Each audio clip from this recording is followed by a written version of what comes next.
พี่น้องเอ้ยไอ้น้องเบยกะที่เอาน้ำเนาะไปถวายทั้งพระเพิ่นพี่น้องเอ้ยไปพี่ต่อมากะ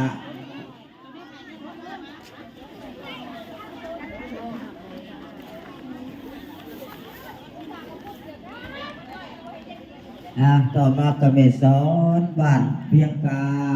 ได้มาอุปโภคนามีปัจจัยอยู่ถวายน้ำถวาย10,000กีบมาหดอนุเดี๋ยวท่านเข้าไปถวายเพิ่นผมก็ได้ผู้เด้อผมไปวางไว้ผมได้ถวายปัจจัยแก้วสัพพะท่องเที่ยวใช้ให้บุญท่านบุญได้ภาคขึ้นสู่สวรรค์บ่อย่างนั้นย่างปฏิโลกกาให้เป็นมีปัญญาลืนคนจนงอให้เพิ่นมีใจแนวใดให้หลุดล้ำให้ได้ไปพักข้ามที่ลงทานเนาะพี่น้องเนาะจากแม่แก้ว USA พี่น้องเอ้ยเนาะนี่กับเป็นพลนี่เนาะเป็นพักเป็นหญ้าพี่น้องเอ้ยเนาะอันนี้ก็เป็นแม่ครัวทั้งเบาลาที่ได้เมามาคือว่าสบายดีเด้อสบายดีแม่น้องเนาะแม่น้องแกงกอกเนาะโอ้ก็คือว่าทั้งลงทานของแม่แก้วเบาลาก็ได้ให้เพิ่นเป็นผู้รับเนาะครับโดยเฮ็ดให้เนาะโดยขอบคุณเด้อเอาบุญเอาทานเอากันเนาะโดยเอาพี่น้องเอ้ยเพิ่นก็จัดเตรียมสถานที่พี่น้องเอ้ยเกี่ยมจะได้อันนั้นแหละเนาะพักหญ้าขาคิงมีงามยามดีนี่ก็เป็นป้ายชื่อของแม่แก้วพี่น้องเอ้ยยอดโซฟาคุณซูหลังพุทธศิลป์อุปถัมภ์$200พี่น้องเอ้ยลงทานเพ้อแล้วก็อาจสิแล้วก็มีน้ำเพิ่ม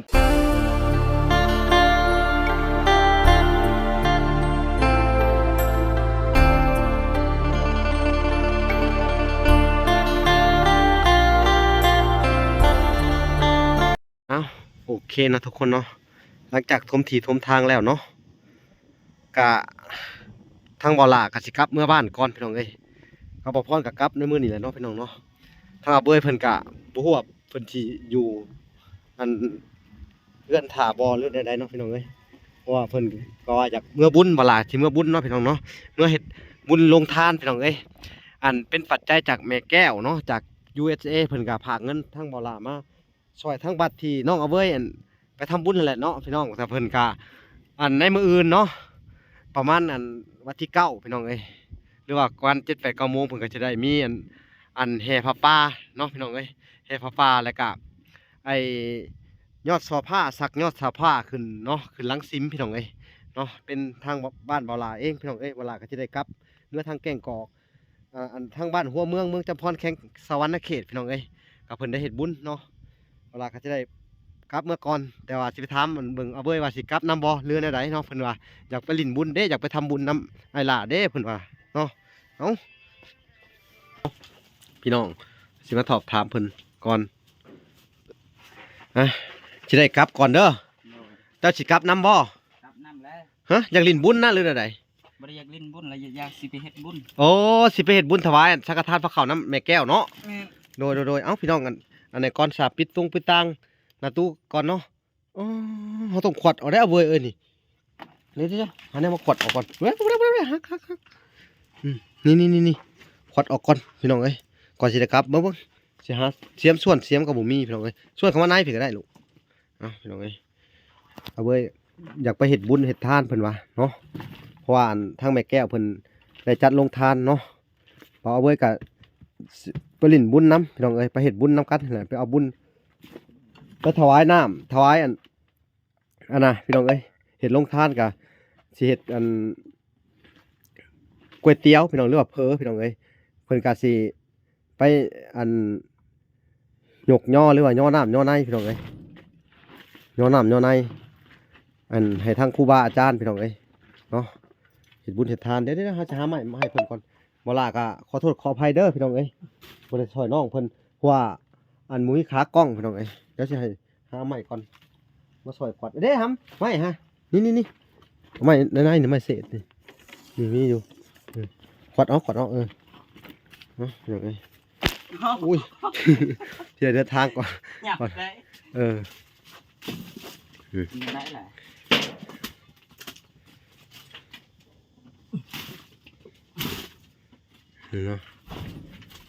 กวดเข้ามาเลยเดี๋ยวเอาหน่ะกวดเข้ามาเลยก็ได้มัน เอาบันไดอันน่ะเกือบเพิ่นดุดดินใหม่พี่น้องเอ้ยมันก็สิออกยากแน่สิเอาบ่อนอัดประตูยากแน่พุ่นน่ะเมื่อก่อนพี่น้องเอ้ยพอดีบุญบ้าน2มื้อเลยพี่น้องเอ้ยมื้อนั้นยอดทอผ้าแล้วก็ใส่บังไพ่เลยพี่น้องเอ้ยบุญ2วัด2บ้าน ออกมานะ ได้แล้วนี่โอ้แล้วเลยพี่น้องคือไวทว่าแต่เอ้าพี่น้องเอ้ยเบิ่งน้องกันโอ้นี่เดินทางไปเฮ็ดบุญเฮ็ดทานก่อนเอาเบยตั้งใจสิเฮ็ดบุญเฮ็ดทานเนาะมื้อนี้ไปถวายทานอันแม่แก้วเพิ่นสิเฮ็ดโรงทานพี่น้องเอ้ยโรงทานเพอพี่น้องเอ้ยเป็นน้ำเป็นในพี่น้องบ่เบยก็อยากครั้งหนึ่งในชีวิตเนาะเบยเนาะได้ไปเฮ็ดโรงทานก็บ่เคยเฮ็ดจักเทื่อแม่นบ่เอ้าพี่น้องเอ้ยจังได๋กะรอลุ้นรอเชียร์นำกันพี่น้องเอ้ยว่าไปฮอดสิเป็นจังไดพี่น้องเอ้ยเอ้าโอเคไปพอกันใหม่เนาะอยู่บ้านเลยพี่น้องเอ้ยโอเคเนาะพี่น้องพอหลังจากที่ว่าน้องเบยเพิ่นมาอันบ้านเบาละเนาะพี่น้องเนาะก็มาเฮ็ดบุญเฮ็ดทานเนาะเอ้าสบายดีอีกทีนึงเนาะเฮาก็เดินทางมาไกลพอสมควรพี่น้องเอ้ยเพื่อมาทำบุญถวายทานเนาะพี่น้องเนาะหลังจากที่ว่า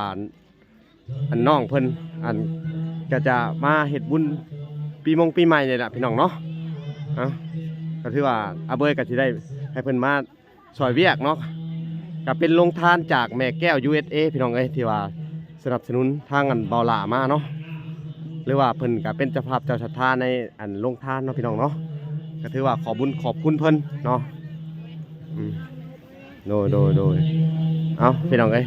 เวลาก็จะเบิ่งในงานเนาะพี่น้องนี่บรรยากาศในงานพี่น้องเอ้ย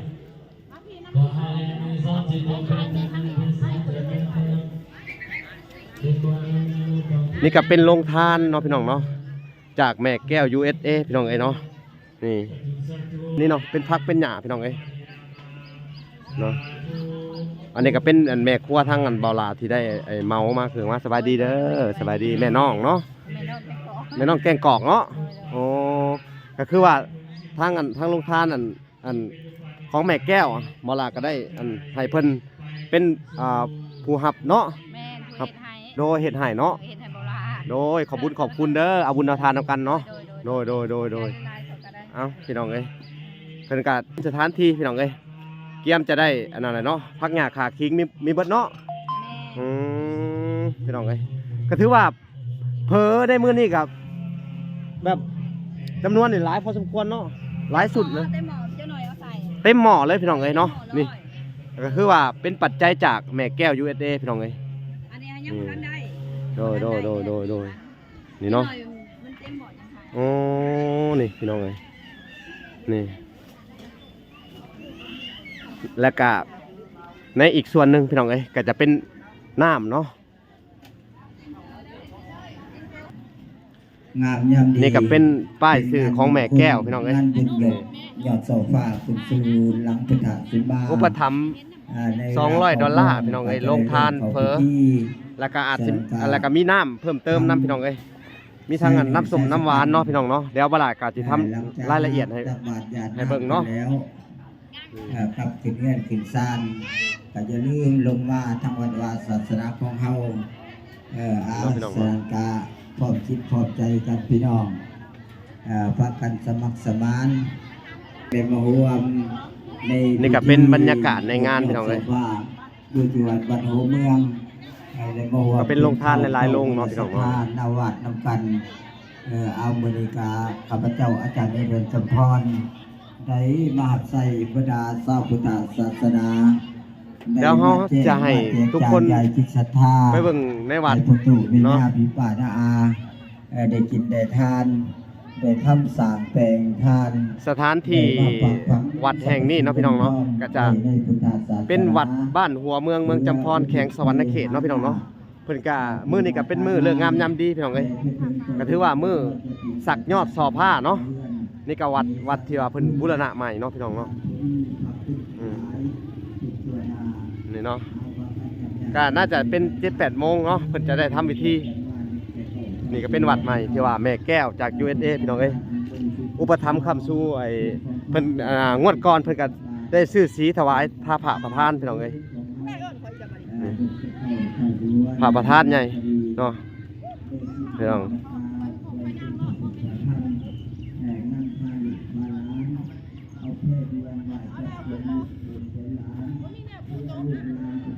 นี่มื้อนี้ก็เพิ่นสิได้ไอ้สักยอดซอผ้าพี่น้องเอ้ยเนาะขึ้นประมาณนี้เนาะนี่เนาะนี่ก็เป็นสถานที่รอบๆวัดพี่น้องเอ้ย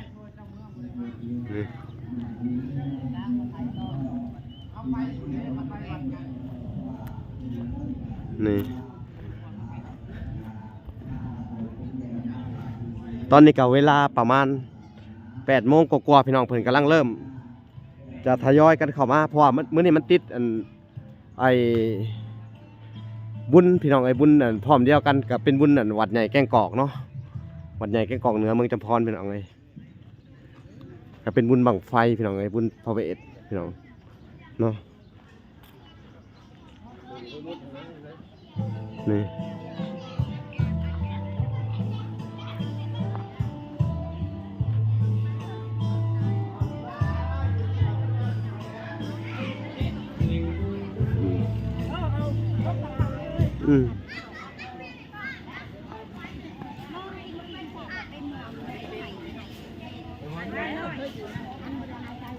โอเคเนาะพี่น้องเนาะ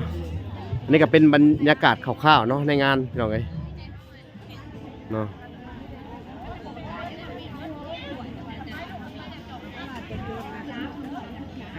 ประมาท เอาพี่น้องเอ้ยทางลงทานเพิ่นก็จะได้แจกน้ำ ว่าบ่ท่านแก่เฒ่าบ่ใจม่อยง่ายได้อันว่ามันจุลาดหายคือความใจว่าดีบ่มีบอกคนใดบ่เลือกยิ่งเมียสาวทั้ง เนาะโดยก็เป็นในส่วนของครูบาอาจารย์เนาะ แม่น โดยโดย เขาใส่พบแล้วเขาไม่ออกไม่เกิน โดยอ้อยนั่นแหละโดยนั่นแหละ 250พูด โดยโอ้ยสาธุบุญคุณนำเด้อเอาบุญเอาทานนำกันโดยเอาพี่น้องเอ้ยก็ในส่วนของชามใหญ่หรือว่าถ้วยใหญ่เนาะพี่น้องเนาะ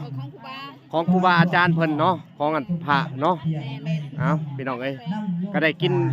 ได้อย่างนำกันพี่น้องให้ครูบาก่อนเนาะ โดยเอาพี่น้องเอ้ยขอบคุณทางแม่แก้วเด้อพี่น้องเอ้ยจาก USA เพิ่นก็มีน้ำใจเฮ็ดโรงทานพี่น้องเอ้ยเพื่อไออาหารการกินเนาะ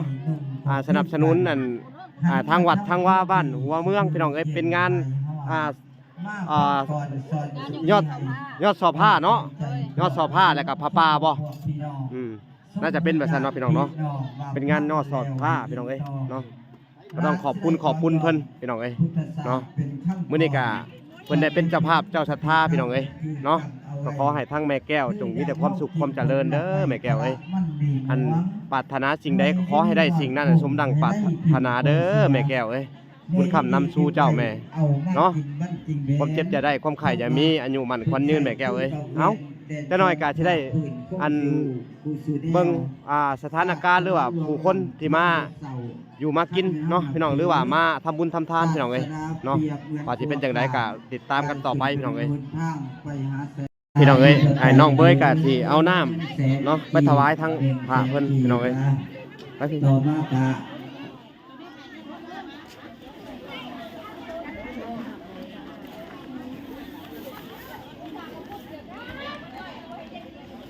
ต่อมากะเมสอนบ้านเพียงกา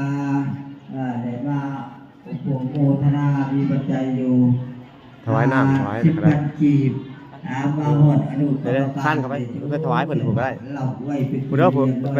วางไว้ผมก็ได้ถวาย ปัจจัยแก้วสัพพานท่องเกียรติใช้ให้บุญท่านบุญได้พาขึ้นสู่สวรรค์ก็ยังนั้นย่าพธิโลกกาให้เป็นมีปัญญาลืนคนเจนงอให้เป็นมีใจแนวใดให้หลุดล้ำให้ได้ไปพักข้ามปีละแสนโกดล้านท่านเหลวให้ลาบ้างท่านสิท่านลอยจับท่านเคยได้เป็นหมื่นเป็นแสนอย่าไม่เอาขาดแค่นลำมาหัวเจ้าอันว่าโภชนะเขาคงกินอีกสิ่งตอนใหญ่ถูกเดือดห่อนและหล่นลำมามีทั้งอาภรณ์ป่าแผ่นพันของน้องคอยสัทธาเจ้าสนุกนมส้มอานิสงส์สุริสารเมี่ยงสตาเป็นร้อยคอยอ่านหลักถึงก็ผ่านสู่สวรรค์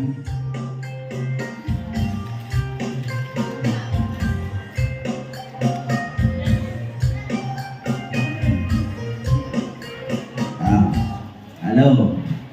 โอ้ยอันนี้ก็ยืมไม่ว่าเอาเด้ออันพี่น้องของพวกเฮาอยู่ทางไหนเนาะทีมงานเนาะใหญ่สลงเด้อใหญ่สลงเอาพี่น้องทีมงานเนาะใหญ่สลงไปอยู่หน้าสิมเด้อ โอเค พี่ พี่ น้ น้ อ อง งเอ้ยก็จะได้ เอาเตรียม ติดตามเอาไว้ต่อไปพี่น้องในการช่วยทำบุญ เห็นได้นี่ อันให้แม่แก้วพี่น้องเอ้ยจาก USA พี่น้องเอ้ย พ่อบ้านพี่โป้นี่อยู่ทางใดเนาะคนน้อยนี่อันพระอาจารย์เพิ่นให้สั่งใหญ่สลงมาอยู่หน้าสิมเด้อพี่น้องเด้อเอาพี่น้องเอ้ยก็จะได้นำปัจจัยหรือว่าอันข้าวของเครื่องใช้หรือว่าของกินพี่น้องเอ้ยมาถวายให้ทางอันครูบาพี่น้องเอ้ยถวายทางพระ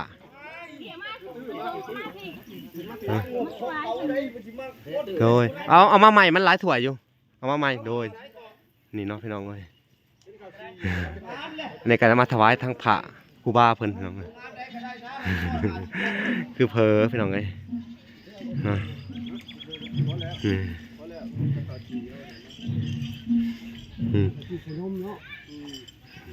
ทางยาทานเพิ่นก็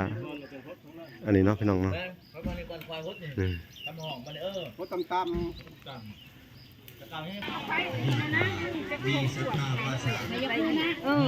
นี่เอาไปอีกเอาไปถวายให้ยาคูอีกเด้อนี่พี่น้องเอาพี่น้องในส่วนของโรงทานกะเพิ่นกะกะเกียมแหละพี่น้องเนาะอันนี้กะเป็นปัจจัยหรือว่าเป็นเจ้าภาพเจ้าศรัทธาคือแม่แก้ว USA เนาะอุปถัมภ์มัน$200โรงทานเพอพี่น้องเอ้ยเนาะนี่ก็คือเป็นในส่วนของอันแม่แก้วเพิ่นเนาะขอให้เพิ่นได้บุญกุศลหลายๆเด้อเฮ็ดบุญเฮ็ดทานในวัดในวาพี่น้องเอ้ยเนาะนี่กะเกียมอันตอนนี้กะให้ทั้งอันพระอาจารย์หรือว่าพระครูบาเพิ่นสันแล้วเนาะพี่น้องแล้วก็จังสิให้ทั้งอันออกต้นญาติโยมเนาะได้สันต่อไปอีกพี่น้องเอ้ยเนาะนี่ก็มีหลายๆแล้วกันในส่วนของอันน้ำก็มีของแม่แก้วก็เป็นน้ำปั่นน้ำเหลืองพี่น้องเอ้ยน้ำนี่พี่น้องก็ได้แจกไปแล้วบ่ดังแจกไปแล้วบ่นี่โดยแจกไปละครึ่งนึง โอ้ อีกครึ่งนึงเอาถาวไปถาหับบุญได้เด้ นี่เนาะก็ได้ส่วนของอันเบาหล่าแล้วก็ได้มามอบให้น้องขาย โดยได้มอบมาให้ส่วนนี่ขายก็คือน้องนุ่งขายนำกันพี่น้องเอ้ยนี่แล้วก็เป็นนั่นน้องนุ่งญาติพี่น้องของเบาหล่าเองก็มาให้เพิ่นตั้งโรงทานอยู่นี้พี่น้องเอ้ยเนาะพี่น้องเอ้ยนี่ก็ยังหลายนี่เนาะกับผู้ที่รออันออกต้นญาติโยมมาพี่น้องเอ้ยเนาะ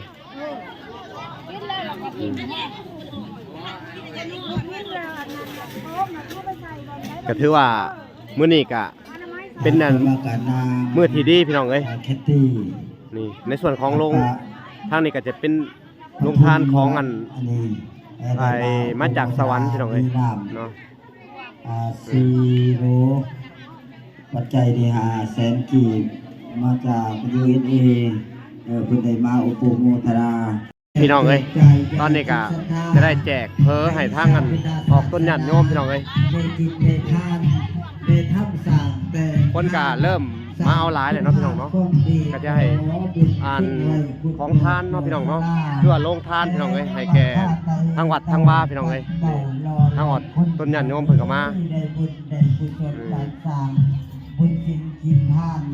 ไผสร้างไผได้บุญไผสิแบนออกไปให้กันได้แล้วบ่แน่ออกไปได้ที่ก็ไม่บาปาบ่วงเอาเก็บเอาไว้คืนเด้อบ่วงบุญสินกินทานเปรียบดังเฮากินข้าวเฮากินข้าวอิ่มบ่ได้ไปอิ่มท้องเพิ่นนั่นผู้บ่กินอันนี้แหละสัตว์อุทานได้แท้บุญเฮาได้สร้างออกมาเทียมข้างเสมอเฮาเทียมเวียนเสร็จสิลงอาบน้ำเฮานั่นก็อาบน้ำแม่นว่าเฮาสิบินขึ้นเทิงต้นต้นใบใหญ่เฮาบ่ติดต่อคนตามอันนี้ก็เตรียมอันเงินเอาไว้เนาะพี่น้องเนาะอันนี้ของอันแม่ตู้เนาะของแม่ตู้เตรียมมันถวายยอดสอบผ้าพี่น้องเอ้ยก็คันละ100,000 200,000พี่น้องตามปัจจัยของแม่ตู้เพิ่นพี่น้องเอ้ยเนาะใครผู้มีบุญเลิศสิ่งห้า เอาน้ำลาวเนี่ย อันว่าพวกเดือดห่อนดิ้นหายนั่นโยมี อันว่าบุญนี่อุปมาคือกับสร้างให้ละสารตัวอาจหากเป็นธรรมศาสตร์เชื่อสิพาขึ้นสู่สวรรค์ใครบ่มีใจเดียวกาผู้ปิดบาปอุปมาเหมือนดังดาบหอกเงาสินั่งคำอยู่บ่เศร้ามันจะนั่งสลองให้ผูคนให้ตุกยากหากสิลงสู่พื้นไม่บ่แพร่แดงอันว่าบุญนี่อุปมาคือกับแก้วมันดาพ่อแม่เป็นไผกำเนิดเป็นผู้บังเกิดเก่าเป็นผู้อยากให้ใจเป็นผู้สอนสั่งให้เฮารู้เหตุการณ์ อยากยังยิบเอาโลดเด้อยิบเอาโลด ขันกับสีบุญนี่แหละพ่อปู่เดย่าปีป่านาอานนาเบานาสาว อันนี้ก็เป็นโรงทานของแม่แก้วจาก USA เด้อพี่น้องเอ้ยเนาะ สวรรค์อันว่ามันคำแก้วของเพื่อนเดียรดาษพี่น้องเอ้ยไผบ่หับอยู่ไปได้ดังใจมีแต่สิ่งท่านสร้างทำบุญพ่อสิได้พึงแม่นว่าหม้อดามอดเมียนเมื่อภาคเปิดอยู่เย็นซะแล้ว นี่มาเอาอยู่ในงานเอาไปอยู่พี่จะยืดจมูกมันกินเด้อ เอาพิธีกับใกล้จะเริ่มขึ้นแล้วพี่น้องผู้อยู่บ้านยังเฮือนก็ดีที่จะได้มาห่วมพี่น้องจะได้ลงมาห่วมหรือว่าเพื่อเฮาสิได้ประสบพบพ่อ ในส่วนของน้ำเนาะทุกคนของแม่แก้วก็จะมีเนาะนี่ทั้งเพิ่นเป็นทั้งน้ำเป็นทั้งเพอพี่น้องเอ้ยนี่ ก็ได้มา แล้วก็มีบอลาสมทบน้ำแน่พี่น้องเอ้ยแล้วก็เขาสิจ่ายเงินนี่ ขอขอบคุณขอบใจยังเจ้ ในส่วนของน้ำมีทั้งน้ำส้มน้ำหวานพี่น้องเอ้ยนี่ นี่วังสิว่าคุยไปสัญญาได้มีมาตองว่าเอาคนไหนทั้งผู้อยู่ไกลและผู้อยู่ใกล้มาในสถานที่นี้คือทุกคนก่อนแสดงพันคนมาละวางกลางสนามนี่คนทำกลางทางระหว่างมาละบานเจ้าสิไปใส่นอทานสั่งมาเดินเข้าพังเจ้าสิถึงแล้วจะได้ทำทานบุญไหวลือยังพอในเมืองยันได้สละปัจจัยไหว อยากได้พักยิบเอาโลดเด้อแม่ เสื้อเดินทาง ยิบเอาโลดอยากได้พักเด้อ ใจวันใดนั้นอยู่ดีถ้าเป็นยังใจเจ้าหับสิตั้งหวังว่ามาทำบุญ โดยเอาขอบจุกขอบใจหลาย ถูกพายเส้นตำรวจทหารพนักงานนักเรียนนักศึกษาปัญญาส่วนพ่อข้าผู้ชนสิริหลอดคนออกจากอูแองแก่นกระดานศิลไปกุลาพานวันพระองค์ไปพอพระองค์เพิ่นได้ไปลอดทางว่างแต่ศาสนาไว้เฮาเดินไปว่าจังใดพ่อใหญ่แม่ใหญ่คิดอย่าไปอยู่บ่เพิ่นลอดทางอยู่นิพพาน ถ้ายังไปพบพ่อให้ท่านส่งหาบุญเพื่อเป็นขึ้นเลี้ยงท่านผ่านสวรรค์เมื่อเมืองพา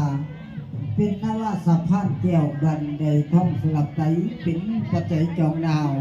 สิผ้าขึ้นสู่สวรรค์เป็นดีม่านไหวสันสีล่องหลับอาสาเป็นสุขาเมืองแม่นทินแดนอันสุดล้นบ่มีจนคลองเขาคือเฮาหลบหลุมบุญชิลังตองตุ่มน้ำอาดาบาวนาสาวล้วนแล้วแต่เศร้าพุทธศาสนาหน่อยลุงยิ่งสายก็ดีในการสั่งบุญสินกินท่านพี่น้องบุเลือกสัตว์วันนะผ่านนิ่มและนิดหน่อยสั่งได้เพิ่มเป็นยาหูควบแล้วสั่งเพิ่มเดี๋ยวบทพรพี่น้องของชาวบ้านหัวเมือง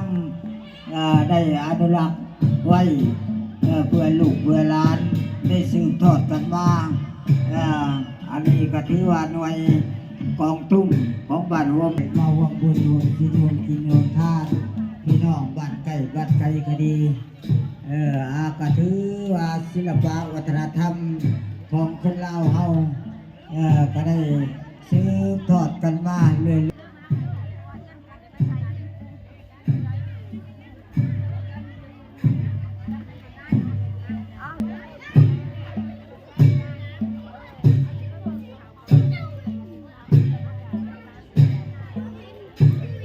กระบวนพอดวัฒนธรรมของคนลาว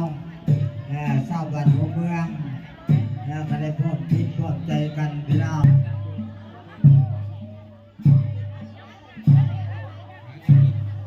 อันแจกสุพังเด้อยอดสอบผ้านั่นอยู่ทำสิงห์อยู่เด้อ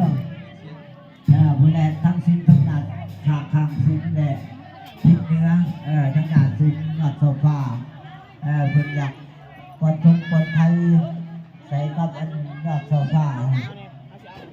ขอแท้ตุ่นแทนหางน้ำเจ้าภาพเจ้ามูลศรัทธาตะเวนผู้แลตัวนาสิ้นมุนแจ้งให้บรรดาพ่อตู่แม่ย่าพี่ป่านาอาเบิ่งได้นอนจะเป็นแล้วตะเวนได้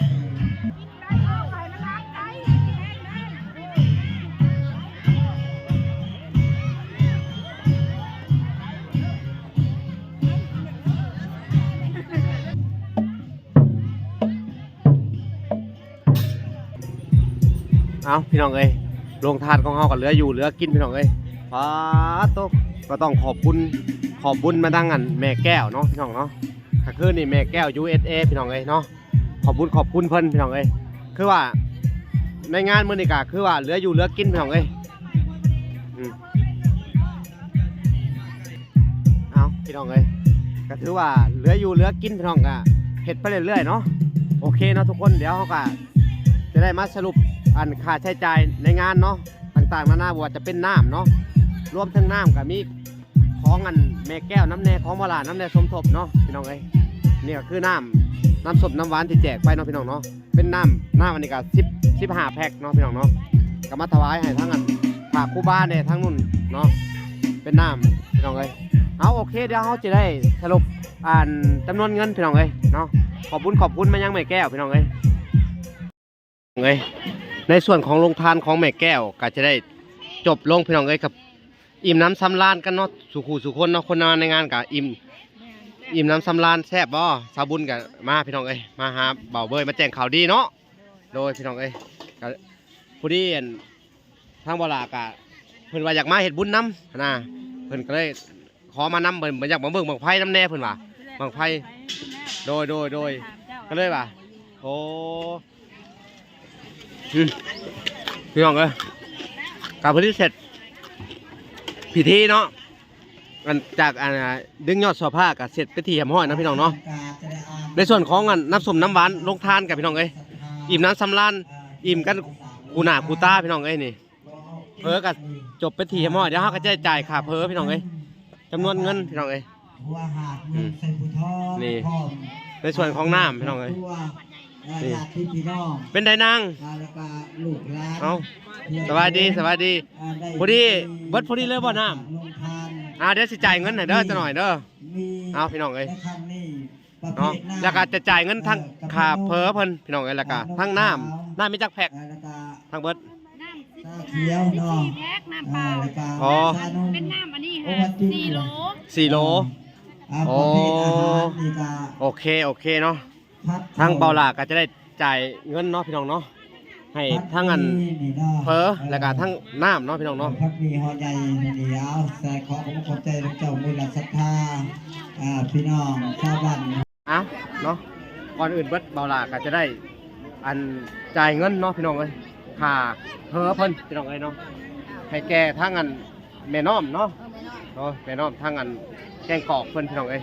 การรวมเป็นจำนวนเงินอยู่4,156,000โดย4,500,000เอ้ย4,156,000เนาะพี่น้องถึงเนาะกับพอดีจ่ายเสร็จเลยเนาะพี่น้องเนาะโอเคได้จ่ายนับที่ละพันกันเนาะจะมานับเนาะลงโอ้ยเขาแก้วนับเขานับผมบอก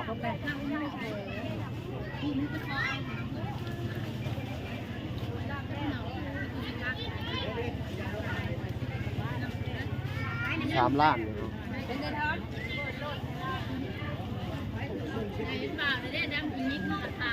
เป็นเบาเลยไปเลย